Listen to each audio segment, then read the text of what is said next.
இல்ல மேஷ லக்னத்தில் பிறந்த ஒரு ஜாதகருக்கு ராகு பெரும் பணம் பண்ணும். யாரோட தொடர்பு இருந்தா நல்ல பெரும் பணம் பண்றார். 2ஆம் ஆதிபத்தியம் பெற்ற சுக்கிரனோடு 5ஆம் ஆதிபத்தியம் பெற்ற சூரியன், ராகு சூரியன்லாம் தந்தையை பாதிக்கின்ற பொது விதி அமைகள் தான். ஆதிபத்திய ரீதியில ராகு சூரிய தொடர்பு தான் வெளிநாடு தூரதேசங்கள்ல இருந்து ஜாதகர் பெரும் வெற்றியை அனுபவிப்பார், பெரும் வெற்றிகளையும் பெரும் யோகங்களையும் அனுபவிப்பார். அது போல 8ஆம் ஆதிபத்தியம் பெற்ற செவ்வாய் லக்னாதிபத்தியம் ஒரு ரொம்ப மோசமான கோபக்காரரா இருப்பார். இருப்பினும் பணம் கிடைக்குது, பணம் கொடுத்துறார். ஆதிபத்தியத்துல தசைகள் நடப்புல 11ஆம் அதிபதியான சனி.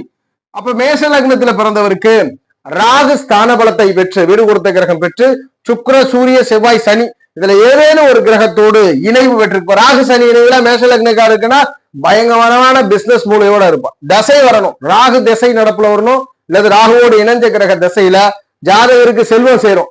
எப்படி சேரும்? அந்த 11ஆம் இடம் ஆதிபத்தியம் 10ஆம் இடத்தின் ஆதிபத்தியத்தின் மூலியமா ராகு சனினா, சுக்கிரன் இருக்கிறாருன்னா குடும்ப உறவுகள், குடும்பத்தின் மூலியமா பணம் கிடைக்கும். இந்த கிரகங்களுடைய ஆதிபத்திய காரகத்தின் வாயிலாகவும் கிரக காரகத்தின் வாயிலாகவும் ராகுவனுடைய காரகத்தின் மூலியமா பலன் கிடைக்கும். அப்ப மேஷ லக்னத்துல பிறந்தவருக்கு சுக்கிர சூரிய செவ்வாய் தனியுடைய தொடர்புடைய ராகு பகவான் ஸ்தான பலத்தை பெற்றால், இதுல நம்ம சொன்ன அந்த கிரகங்களை ஏதாவது ஒன்னாவது ஸ்தான பலத்தோட இருக்கணும். ஸ்தான பலத்தோட இருந்தாதான் வெற்றி, இல்லைன்னா ஜாதகர் பெரு வெற்றியை சந்திக்க முடியாது. இது மேஷ லக்னம்.